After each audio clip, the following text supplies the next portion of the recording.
Tim Rainey, we are it feels like minutes away from Monza, although it's practice starts tomorrow. We already have a car in the wall, though, and we'll talk about that in a second. First, though, I wanted to say this. I saw this on Twitter, and I just thought you would find this kind of fun. Are you a fan of Star Wars? Okay, but depends which Star Wars we're talking about here. Like, original kid, Star right? Wars? Yeah. Okay, original Star Wars. We're good to go there. There was a tweet today with Star Wars Outlaws video game launching today. Did you know that the Millennium Falcon's complex surface is covered with, and this is from Tamiya UK, Tamiya kit parts from F1 cars, tanks, and aircraft.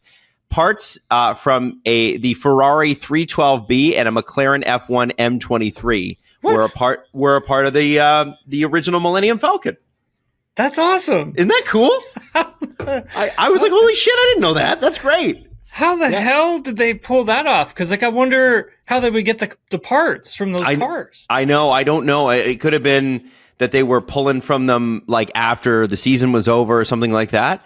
But I just thought that was neat. That's awesome. Yeah. Like that's incredible. Yeah, no, like I love the Star Wars lore, I guess you would call it. I think like once we got to like the prologues, I guess they're called, like, you know, the 3 episodes that happened before like the original Star Wars, Empire Strikes Back. prequels. Prequels, sorry. Yeah.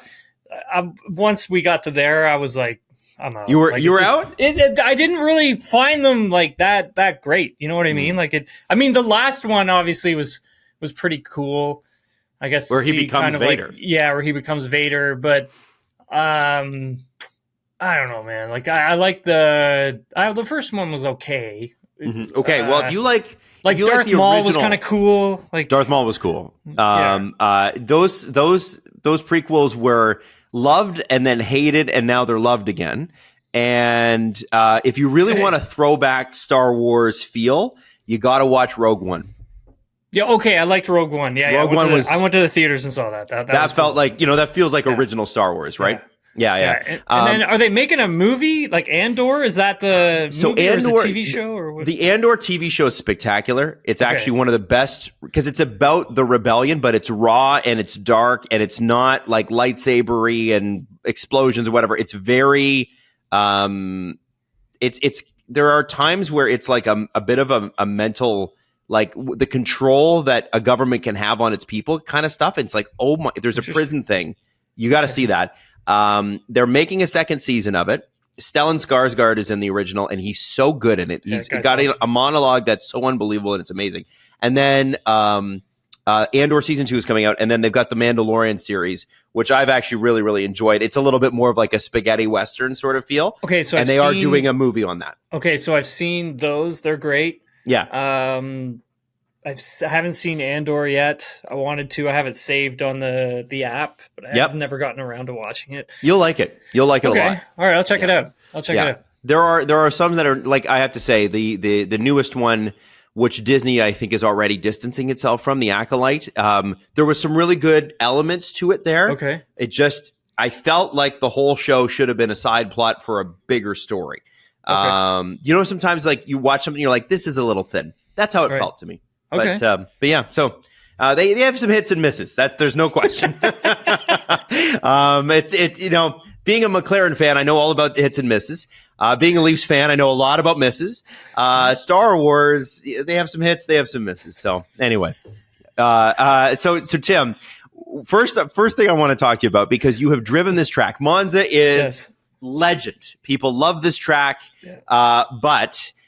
Today, obviously, we had a crash, and it was the Aston Martin Aramco safety car. Yes. And it was, I guess, Aston Martin is investigating the cause, but confirmed that the driver and passenger are okay. They said it was at the Alboreto corner, which was previously known, I think, as Parabolica. You've driven the track. What's that corner like? What can happen to you there, and how can you get a little squirrely? Adam, it's Parabolica to me, and I feel like it always will be Parabolica. Like once you go in there, on the limit.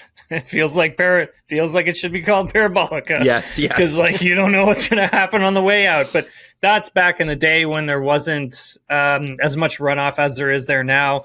There was a ton of gravel. It used to be there, and if you just dump a wheel and that was it, forget about it. There, is some gravel there now, but there is also like some pavement runoff. But the FIA did actually message me before we went on to record, and they had said that Aston Martin is investigating the cause, but they confirmed that both the drivers and passenger were fine. Additional safety car. There is an additional safety car at the circuit and won't impact the weekend at all. I think just interesting to note that this is just a note, simply that the drivers complained about some of the safety cars being too slow last year in years previous. And so they've kind of juiced up the cars a bit more so they can garner a bit more pace, adding probably over 100 bhp to the cars. But that being said, it's good to see that both Bernard Maylander and whoever else was with him got out okay. I mean, I've seen some of the pictures of the car is absolutely destroyed. Oh yeah, happy that everybody's all right and walked away from that one, because that's a fast corner, Adam. Like, it's really fast. You're coming off of a really long straightaway heading into I don't want to call it you have to downshift for it. You have to brake a bit as well, but it's kind of like one of those things that you're doing it at such a high speed, such a high level, and there's not you don't really want to brake hard. Mm-hmm. It's kind of like an ease brake to get this sort of car just to rotate a bit into the turn, and then you're kind of going down.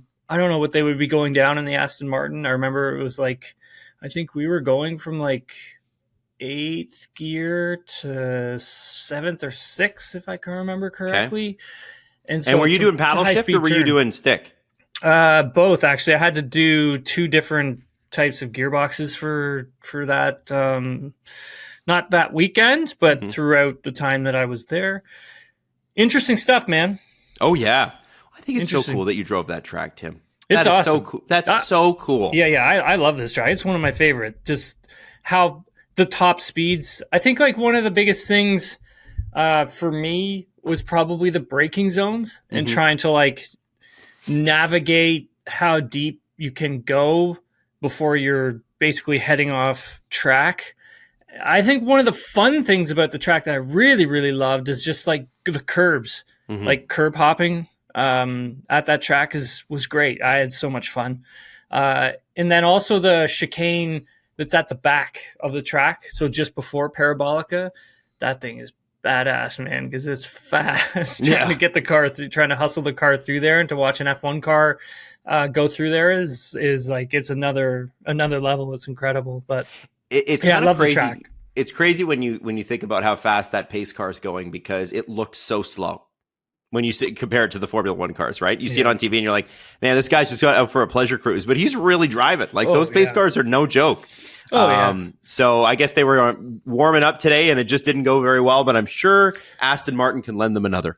Yeah, usually what happens with Thursdays, Adam, is pace car, medical car, do a lot of installation laps and hot laps to kind of make sure all of the FIA systems are working, making sure all the timing and scoring is accurate, TV cameras as well, everything is in the right place, and then also making sure the track and the safety parameters around it are good. I mean, clearly they are here. Yeah. But it's I think I love the track so much because of its history. Right. There's just so much history there. And if you've never been, it is definitely a race that I would recommend going to, and just trying to get out to the banking that's out there. I don't know, when you watch it on TV and you see the helicopter shot, you'll see that there's like a circle, almost like a half circle in the distance, depending where they're shooting it from. But there are basically ovals and bankings. And getting out there to see that was so cool. In the time that I got to do it, and try to get to the top of the banking, because the banking on them is just crazy how like honestly, man, it's hard to like run up it.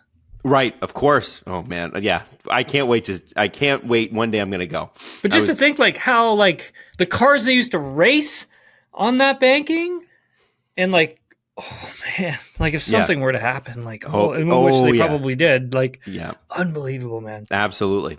Now, big news this week that broke basically right after we released our last show, which is just so freaking convenient, is Williams Racing finally made the move. This had been something with Logan Sargeant that had been rumored for a long time, and there were conversations about potentially Liam Lawson being lent. There was possible Alpine/Mercedes driver Mick Schumacher was potentially in there for that, and we would talk a little about Mick Schumacher a little bit later too.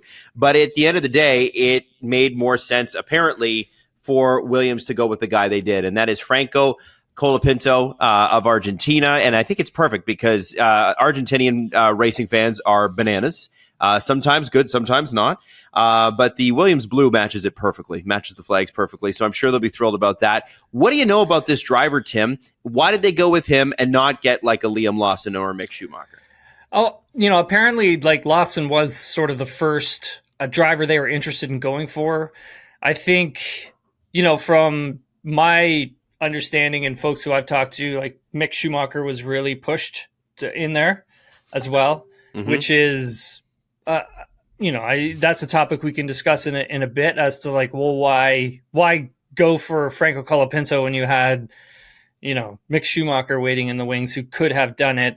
I also think he had some scheduling conflicts as well at the same time. But to talk about, Franco Colapinto, this driver who's part of the Williams Driver Academy, he's tested the car before, Formula 2 right now. He's okay. He's doing okay. And then obviously he had a, decent, rookie, like junior career, like pretty decent. I think there's also a bit of a financial situation with this one as well. At the same time, I think he's getting, there is some backing from Argentinian backers who are paying for some of this ride at Williams, not like all the whole thing, but I think there is some money involved. So it allows them to save real dollars? Yeah, I can't really, go out and confirm that that's what it is, but that's what I've heard, seen, and read.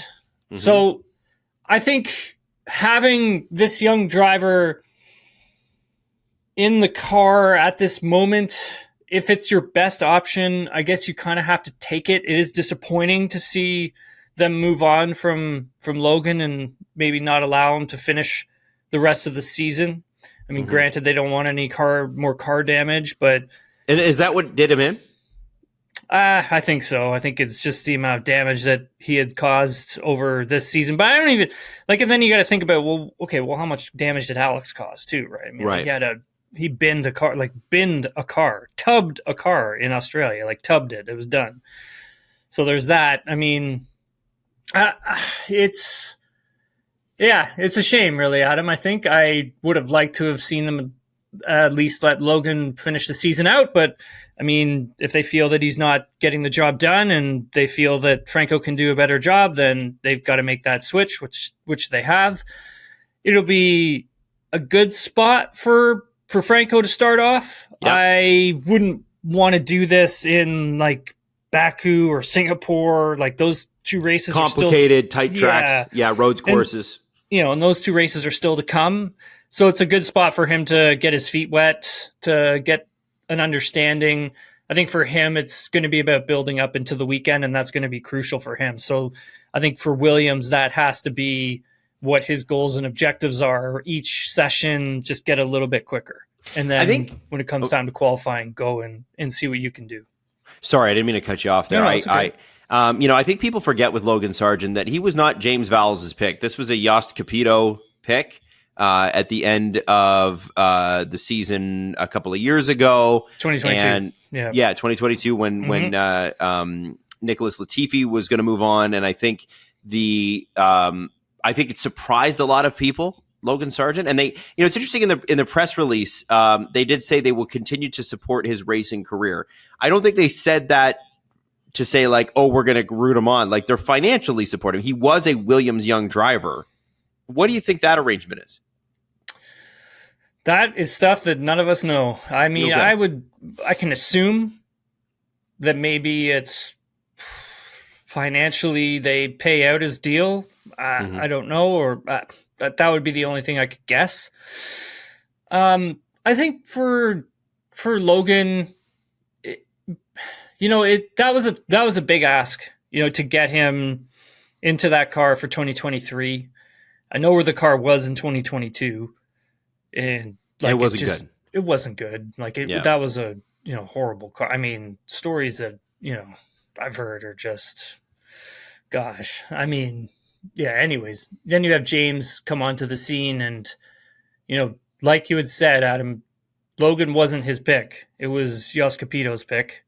Mm-hmm. And I think it was just a little too early for him to make that step into Formula One. But like we've said in this podcast before, I mean, when Formula One calls, you gotta answer the bell. Like there's only so many opportunities that you are going to get. And for Logan, who knows, that may have been his only opportunity he was ever going to get. His F2 season was going quite well, actually. I think if he had stuck in F2 for another season, he would have been in contention for a championship there. And then we would have seen, right? But it could have been like, Drugovich as well, right? Like wins the F2 championship, and then he's not doing anything right now, right? He's a reserve driver for Aston Martin. So it's hard to say what would have happened for Logan if he had have stuck with Formula 2 for another season. But I mean, man, like it was a tough ask for sure to throw him in there, put him up against Alex Albon with no Formula One experience, and keep up with this guy. I mean, and I also think it never had the same car, right? Like it was Alex got the upgrades, right? Yeah, exactly. I mean, I don't think Logan didn't even have the same equipment that Alex did. I think until probably, I want to say, and this isn't accurate, Silverstone. Like it may not be a fact that it was Silverstone, but from my understanding it was. But even then, still wasn't, like the car still wasn't 100% the same as Alex's. So that makes things difficult as well. I mean, it's difficult position he was put in for sure. I mean, it's but that's Formula One, right? I mean, it is, and I think it's something that Williams, which they are rightly taking on the chin right now, I think it's something that they want to avoid in the future. Hence the Carlos Sainz signing. Yes. Signing Alex Albon long term. The chaos has got to go. It's been chaotic there for way too long. And it's been like a decade of chaos, like really, really bad. They haven't seen a podium, except for George Russell's podium. They really haven't seen a real raced podium, I think since Valtteri Bottas. Like it's not. That's right. It's not been great. And so as much as this doesn't look good on them or people are mad or whatever it is, and I think that Williams are trying to take the steps to be a steady racing outfit with a bright future. And I think they're going to get there, but I think we got to get to the end of the season. Right. I think it's just been a disaster year. You didn't have, as you said, Albon tubbed a car. They didn't have a backup. They had to take Logan's car. Like it's just, bad stuff all the way around. But I think these are the growing pains they have to go to get to where they need to be. Yeah. So ultimately, so they bring in this guy. And what do you expect from a guy like Colapinto? Like what can you really expect from this guy the rest of the way? No, I think, Adam, you put everything quite well, because what are you expecting from him? I mean, he's a rookie. He's done like a free practice session, done a bunch of sim work. Like, is he going to outperform Logan? Like, what are we doing? Exactly. That's the thing, right? One of the other points I wanted to make was the fact that, like, is he going to be a step up from Logan? Is he going to be able to get points where Logan couldn't? I mean, obviously Logan only had 1 point, but like, I mean, let's be real. Like, what's this learning curve going to look like for Franco, and is he being put in the best position for him? I think you're right in saying that this is basically going to be it, and the next iteration of this driver program and team is going to be under 100% James Vowles, where it's Carlos Sainz, Alex Albon, getting your factory up to speed and getting this team back on the right track, because I think in the same way you do with this team, where it comes to for James to just make it his own, this is the direction that he feels he has to go in. But I think when we get to next season, I mean, this team I think is going to be really solid. Mm-hmm. Yeah, I agree. I think they got a really bright future, Tim. I think especially with those tech regulations changing in 26, I think they figured out last year the straight line speed of that car. It's still got balance issues. It still doesn't corner well. But if they could figure out a little bit of that, this coming season, it might be nice for them to be a mid-pack finisher, a 5th or a 6th next year. And they had that big upgrade that they brought to Zandvoort, and hearing from Alex Albon on Thursday, so today, it sounds like they still have a few balance issues with the car, and they don't necessarily have the straight line speed that they did last season. Mm-hmm.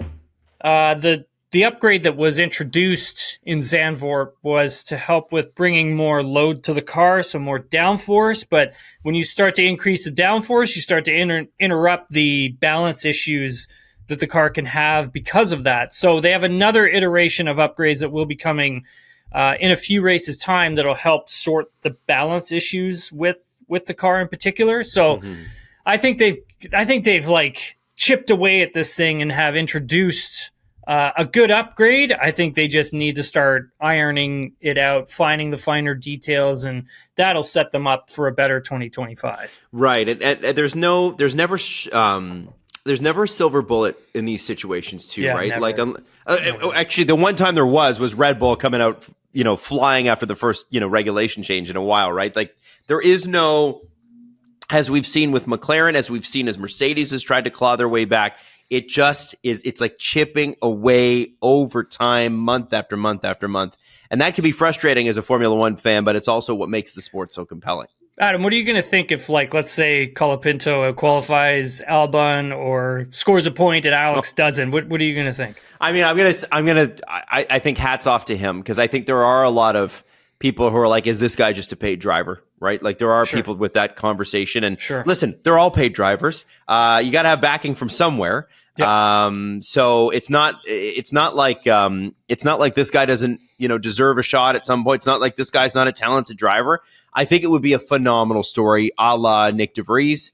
And Nick also got kind of shafted a little bit by AlphaTauri. So I hope that Franco has, I hope he has that, that beginner's luck where you don't even know what you don't know, and you just go and have a great time at an amazing racetrack in front of probably the best fans on the circuit. Like, it's what a great way to jump into, I think. Yeah, when I look at all this, I hope for Colapinto he has fun, like, first and foremost, because he's only going to be in the car for the next 9 races, and I mean, look, he's most likely not going to be in Formula One next season, just simply because of the lack of seats, obviously, and Red Bull has their thing going on, and then Sauber/Audi, I think they're working away on something with Valtteri. Whether or not that deal gets done remains to be seen. But for Colapinto, I mean, if he can just learn, have a great 9 races, if he can score a point, that'd be incredible. I mean, I would be thoroughly impressed if he's able to do that, for sure, and try and set himself up for a positive year next year, whether that be running WEC full time or who knows, coming to IndyCar, or maybe even trying to rerun Formula 2, which he can do for next year as well, which is something I'd probably do if he knew he had the backing and could compete at a high level in F2, then go and do that. I would do that for sure. Try and get that championship under your belt. Absolutely. Just keep going, because you never know, right? Like, Formula One's crazy. It can change in a heartbeat. And if he puts in a good little thing here and then goes back to F2 and has a great season, it's like all of a sudden now everybody knows your name. This is a good advertisement for him, right? Yeah, 100%. So I think that's awesome. Now, a little bit of Lando Norris talk from this morning. Obviously, he won at Zandvoort. He won another, won his first race this year. Had to step out of the way for Oscar for another one. But it seems like Lando's in a good spot. But he revealed some interesting things this morning, Tim, specifically about his race day routine. Yeah, well, before we get to that, I mean, he had said something like pretty funny in the post race, in the FIA Thursday press conference. He had said that so after the Dutch Grand Prix, he went back home, so to Monaco, and went out for dinner with a friend. And I guess his car ended up breaking down on him. Yeah. So him and his friend had to push the car back to his home. I love that. I feel bad for the guy, but it's funny. Eh? Like you go out, you win a big race, then you're like, things are going good. So you fly back home, you get home, you're like, yeah, I'm going to go out for dinner with a buddy of mine. Your car breaks down, and you have to physically push the thing back home. And he's got a lot of classic cars. I think he's got a Lamborghini Miura. Cool cars, man. I don't know which car it was that broke down. He didn't say, but he's got some really cool cars. He's got one of the original Lamborghinis, I think, where you open the doors and you can see the Lamborghini horns, like the bull horns. I saw him one of those. I was like, damn, that is beautiful. Yeah, he's got some great cars. That's cool. The other part that he had mentioned about, and he was asked about pressure and nerves, and if he still sort of feels pressure and nerves, and it was great to hear him open up, Adam. Like, it was actually learned a lot, because I think for most people, when you look at these athletes, or just any athlete in general, you never think that they are feeling pressure and nerves, and how do they deal with it, and what happens, and blah, blah, blah. I mean, I had my own pressure and nerves things before races and stuff. My stomach used to get really upset. Sometimes, one time I almost threw up. Like, it was an extreme circumstance. I was thrown in the car at the last minute. Oh my God. Didn't have any testing at all. I was on a street track. I didn't know the car at all, and had to go out, do practice session, and try and understand and learn this thing on a street circuit and not put it into the wall. So I was really nervous that particular weekend for that particular race. And I remember I almost threw up everywhere. Yeah. But once you kind of get into the rhythm, into the routine, and start to understand and learn, those nerves start to calm down, but you still get the butterflies in the stomach and stuff like that. But Lando was asked about all that. And yeah, I guess on Sundays, he really struggles to eat and drink.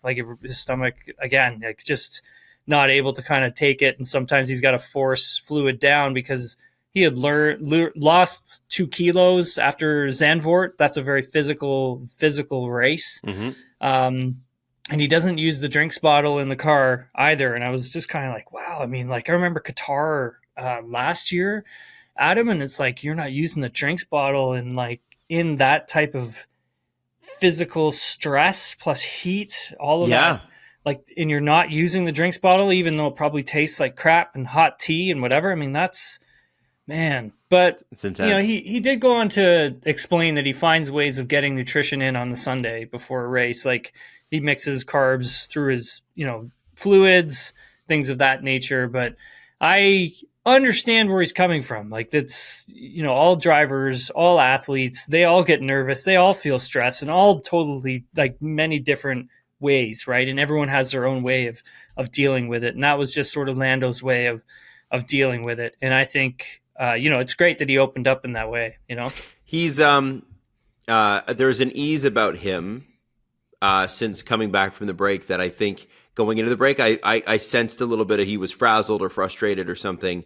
It seemed like at Zandvoort, obviously he won, but there seems to be a bit more of okay, I'm relaxed. It probably has something to do with the fact that this is the best car he's ever had, and they can win a championship on both sides. Obviously, one championship's more likely than the other, but I can understand why. I'm glad they do the summer break, because I think that it probably makes the drivers better. And you want to have, as much as there's Max fans, there's Lando fans, they're fighting on Twitter right now. The reality is, I want to see the athletes at their best, and I want the best person to win. Mm-hmm. And I think that, so it's nice to see him kind of, when he's being open like that, you can tell he's relaxed. Mm-hmm. That's always been my sense with Lando. And I think that's the same with a lot of people. Now, there's a lot going on this weekend that is not happening at the racetrack. And I think, this is something that I don't think a lot of outlets are paying attention to, but I'm glad you are, specifically, Tim, because I didn't read this anywhere. And it has to do with the Renault factory. Now, just some context before Tim gets into this, because I want to tell you, if you didn't already know, Renault has been an engine supplier for at least 20 years. And then they were before, and then they left the sport, and then they came back and they won world championships. And not just Renault, the brand, but also won it with Red Bull, with this in the Sebastian Vettel years. And so Renault, may be moving away. Alpine's parent company may be moving away from building power units. There's a lot of competition between the Ferrari, the Mercedes. Audi apparently is going to build their own. And they look at a team like McLaren and they go, well, they're running a Mercedes power unit and they can win. And Honda is supplying the power unit for Red Bull, and it will be Ford in, I believe, 2026. So do we really need to build a power unit anymore? Are we making money off of it? Because nobody's using a Renault power unit anymore.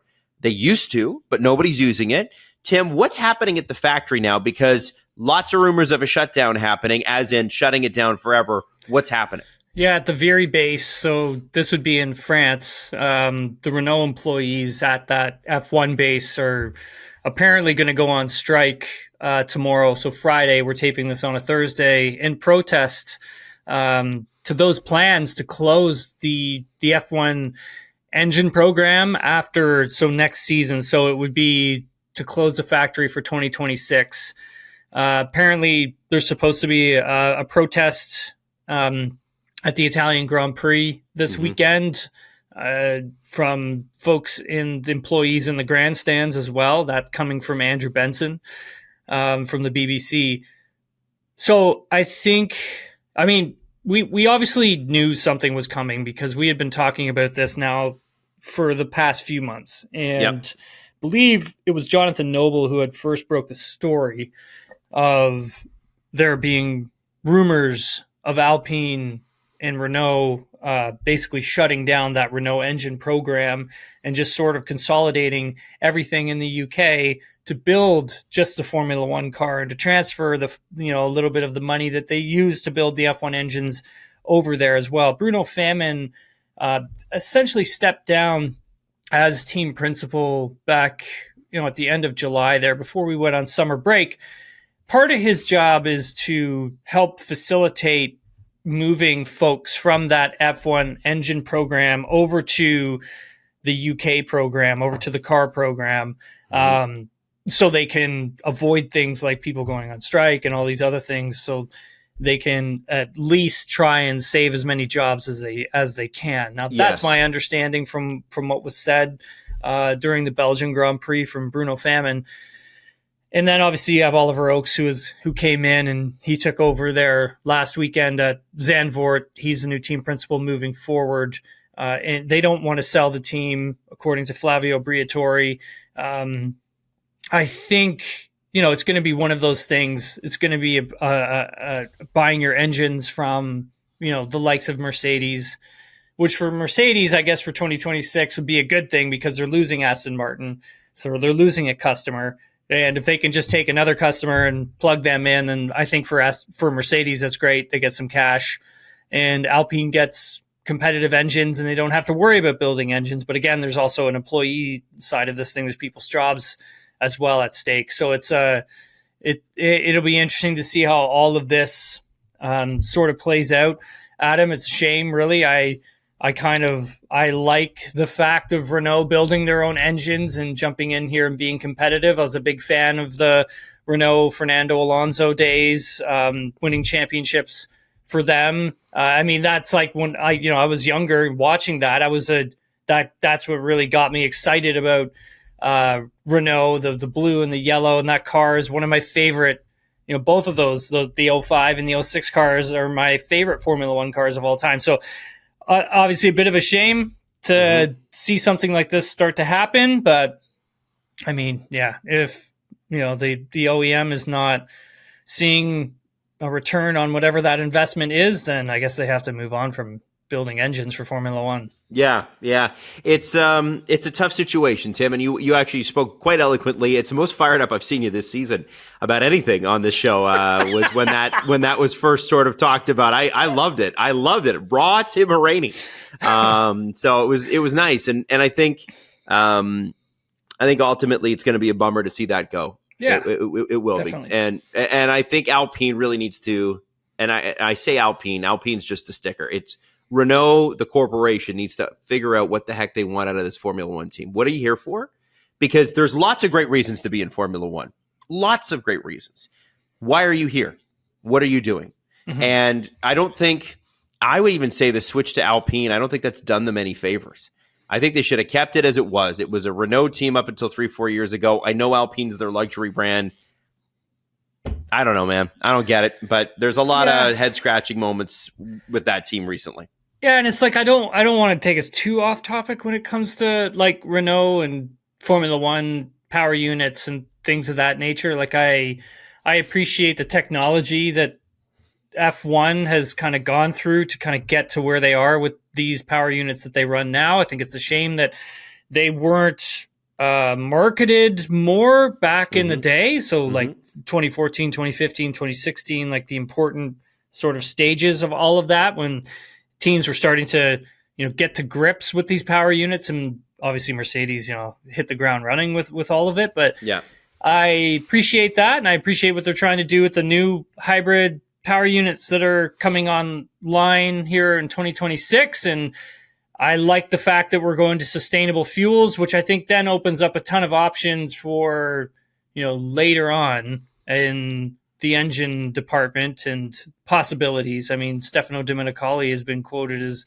talking about the old V8 engines and V10s and things of that nature. And maybe that's something that they can look back on and maybe re-implement in the future if they find that the sustainable fuels do work. So then you have to take a look at your engine program, Adam, and say like, okay, well, it doesn't cost us much to build a competitive, V8. We've already done it before.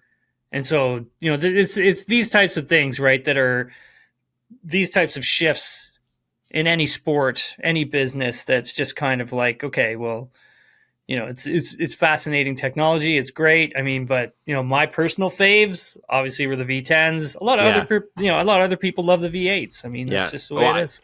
I just missed the scream. I missed the scream that they used to have. How loud they used to be. And the other thing, if these fuels turn out to be good, it would be nice to see, assuming it wouldn't set the car on fire, to see fuel play a role in strategy again.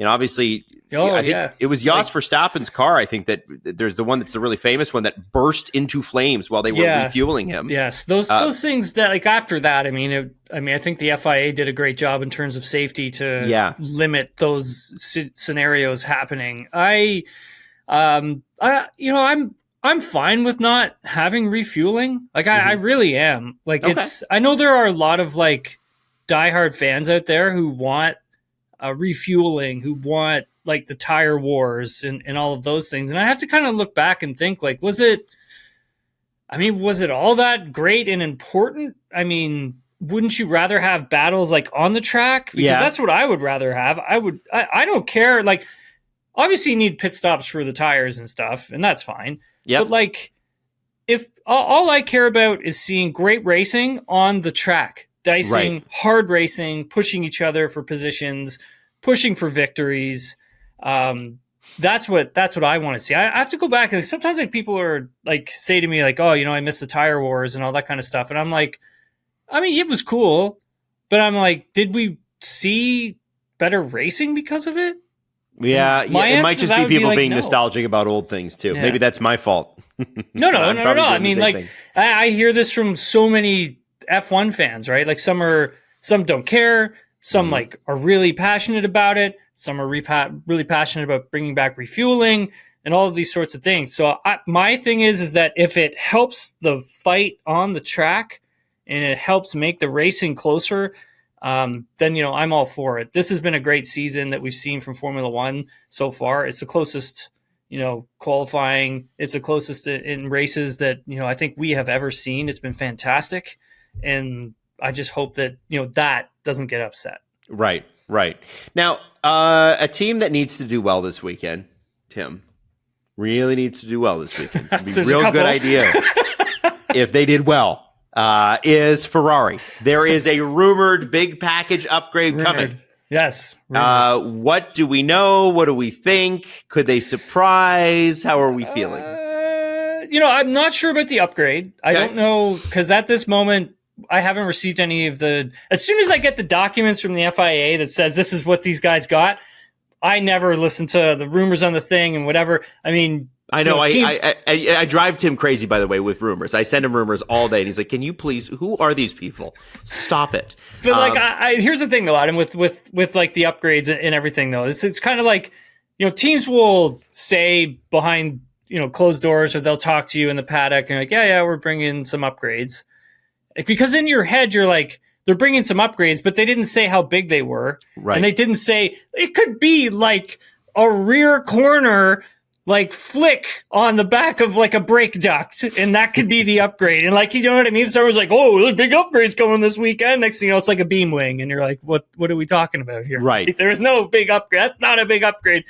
McLaren has the big upgrades. They launched one back in Zandvoort. So if it's something like that, the Ferrari's got coming to the track, fantastic. I haven't heard it's anything that big, but I mean, look, if they've got something that they think is going to work, this is the place to do it, and I'll be fascinated to see what happens, because if Ferrari ever were to win here, I mean, look out.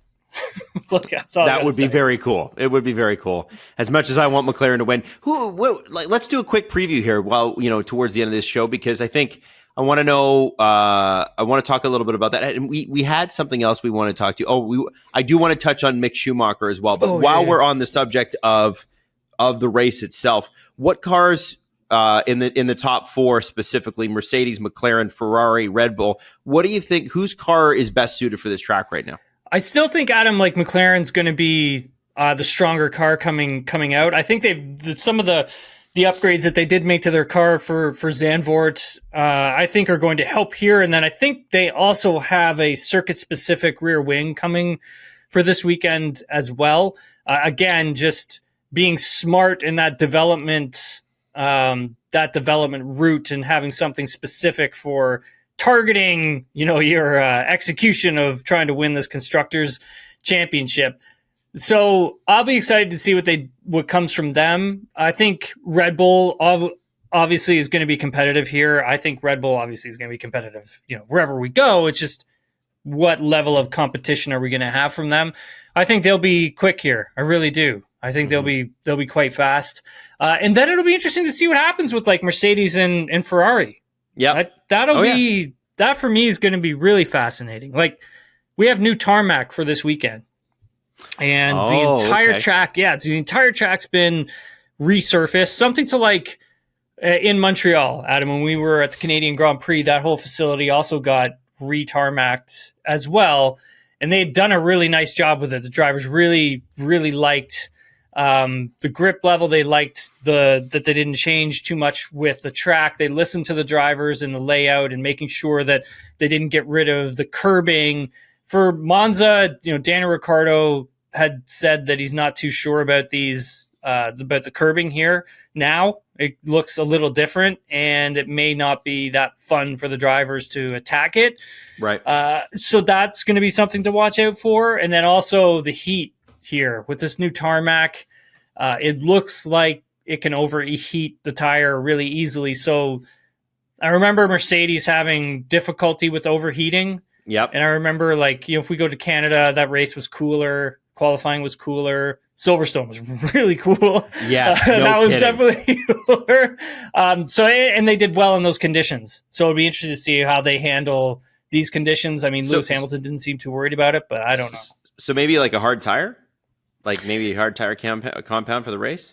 So I think essentially it will have to do with, and we'll see in free practice, like how does each team's tire degrade over a long run is how they'll determine what is going to be the best tire to run in a race.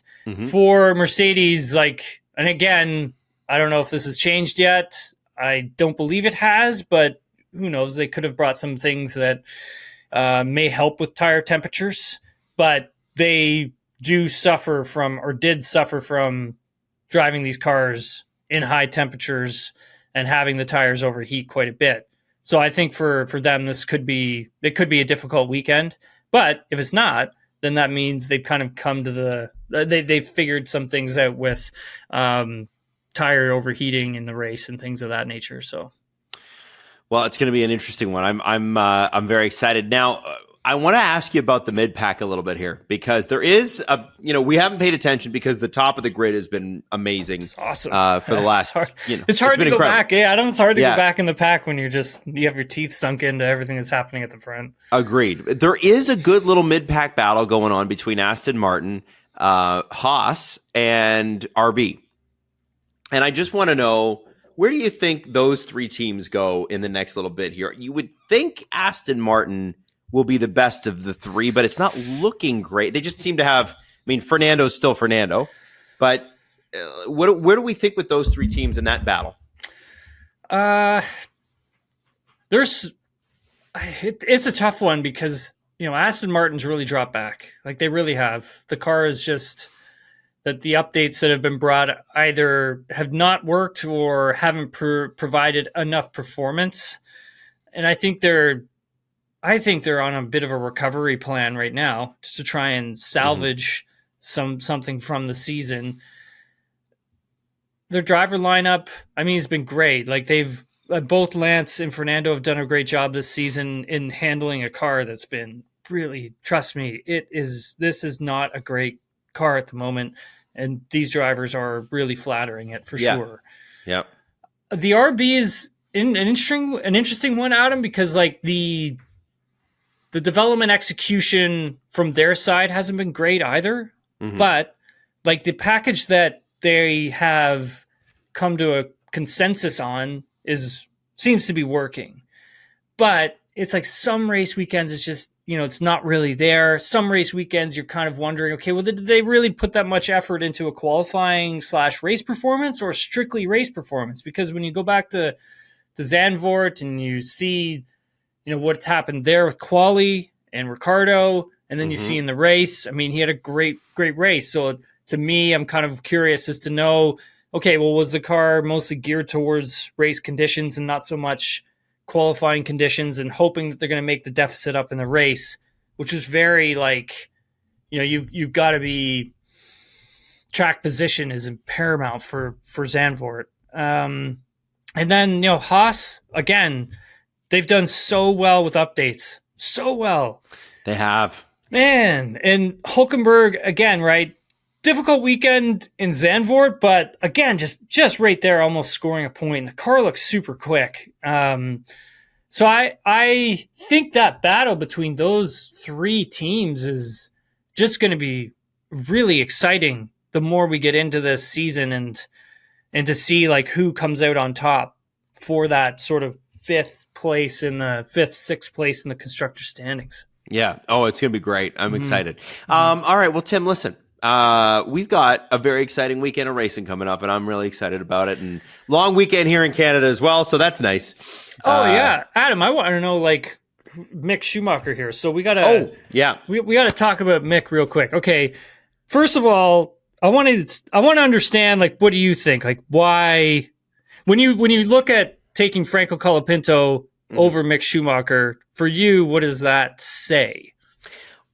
I know the Schumacher name carries a lot of value. I know that. Clearly in Germany, it's a factor. Clearly in the sport with the fans, it's a factor. And how could it not be? His father was, between him and Lewis Hamilton, the best drivers of all time was Ayrton Senna. Like you can debate, right? But they're great.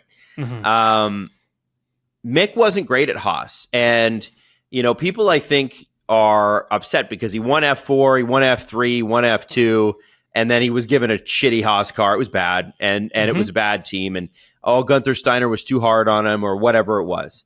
And his uncle, Ralph, is obviously a Formula One racer as well, is in the media constantly talking about him. And I don't blame Ralph Schumacher for that. If I had a nephew that I really believed in, I would be in the media too, beaking off about all these things. But I have an issue with this idea that he somehow owed something. My issue with Mick Schumacher is the way that it's portrayed. And it came out this week. I sent Tim an article, and if you guys search for it, you can find it. Jack Doohan being signed up to be the new driver for Alpine next year to replace Esteban Ocon. Apparently there was a shootout in July, and Ralf Schumacher said, well, Mick raced earlier in the morning and Jack raced later, and the track had heated up, so of course Jack was faster and this and that.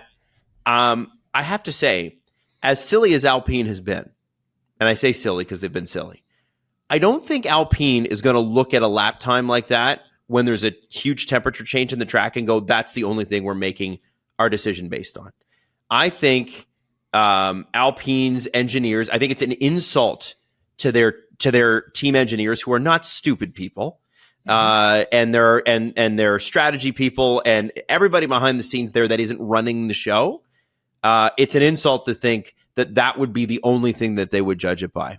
And I think we have seen enough of Mick Schumacher with regards to not getting the Mercedes job, not getting the Alpine job. I mean, what would have been great, Tim, if Mick Schumacher was a really great driver and he just needed a chance, shouldn't he be George Russell's partner next year? He's the reserve driver for Mercedes, right? And then the question could be, why didn't Williams take him last year? Why didn't Williams take him last year? Why didn't they take him this year? Why did Alpine not take him? At a certain point, it's either he's got to go out and do more outside of the sport, and I know he's done some stuff with WEC, and I get that, or he just doesn't have it. And, this whole thing about Williams, and I'm talking specifically more about the Alpine situation than the Williams situation because of the Ralf Schumacher interview. It's not that I don't like Mick Schumacher. It's that I don't like that it feels, for some reason, this guy is like this anointed person. And yes, he won all of the smaller circuits. Formula One is not those circuits. Plenty of people come in and do nothing in Formula One that won those things, including Nick de Vries. And I would say that Nick de Vries had a better run in his short run than Mick did.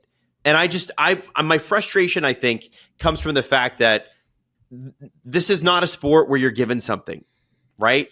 If you want that, those days are kind of done in Formula One for the most part, right? There were paid drivers, absolutely, but that's kind of going away because they've actually figured out a franchise value thing, so it's going to make the best drivers come through. If Mick is this can't miss, unbelievable, short-changed driver that Toto Wolff is coming out and talking about, and I know why Toto's doing it. Toto's doing it because he's trying to big up his drivers. It plays to their base in Germany. I get it. But please, if he was that good, why is Kimi Antonelli, who is 17 years old, why is his name coming up more than Mick Schumacher's name? Yeah. Why are people mad at Alpine for not taking Mick, mad at Williams for not taking Mick, but they're not mad at Mercedes for it? Yeah. This is not a reasonable reaction to this driver, and he has hung around, and he seems like a really nice guy. This isn't a personal attack on him. Tim, I don't know that this guy has it, and that's okay. He's still among probably the top 50 drivers in the entire world. He just may not be in the top 20. Yeah, and it's whether or not what Ralph had said is totally pinpoint accurate. It does do Mick a disservice when Ralph talks like that, I would say. I mean, it's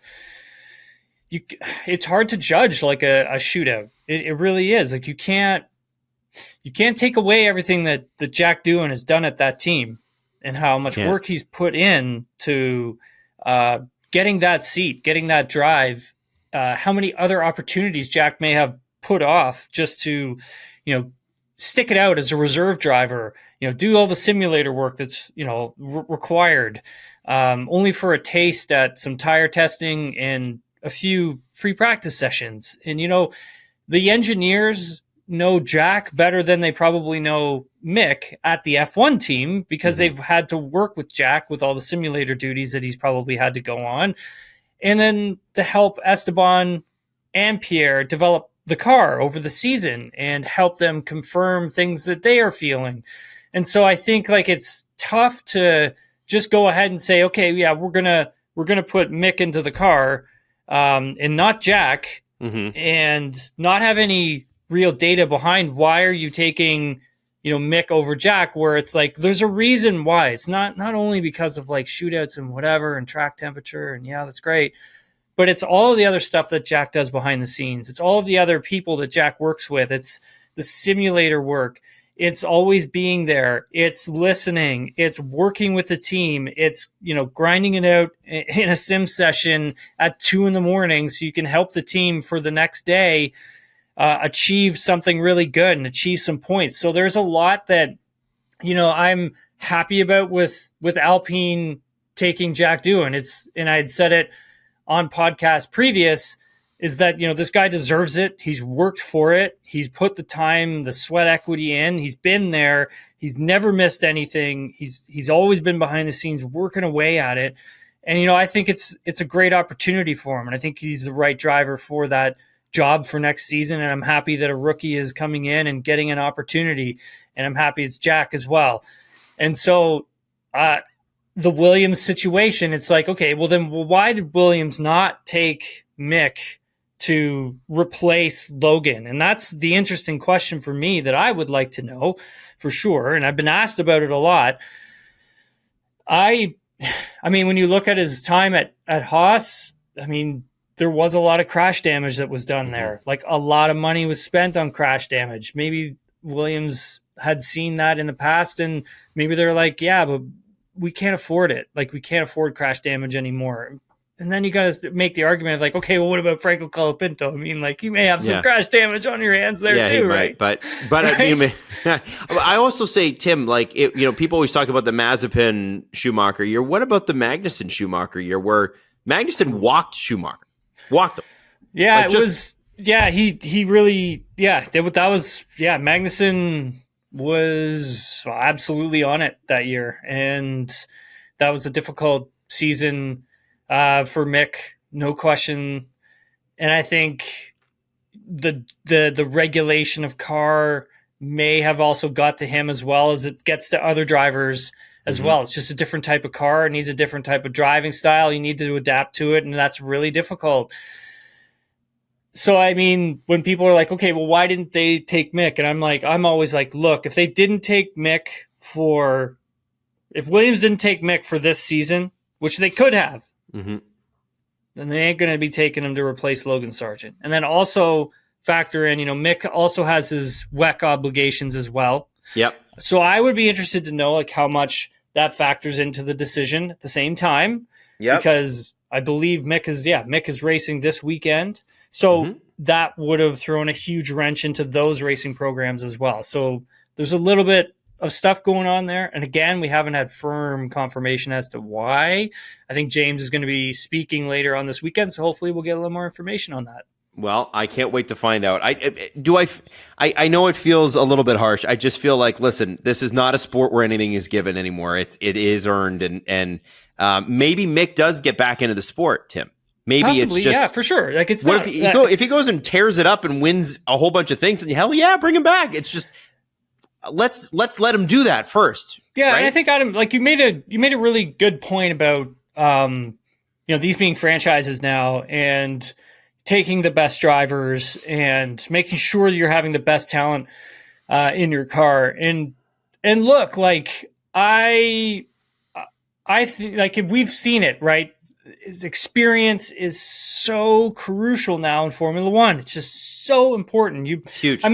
Williams going and really trying to get Carlos Sainz for as long as they did. James Vowles was on Carlos Sainz back in 2023 in Abu Dhabi, trying to recruit him to the team.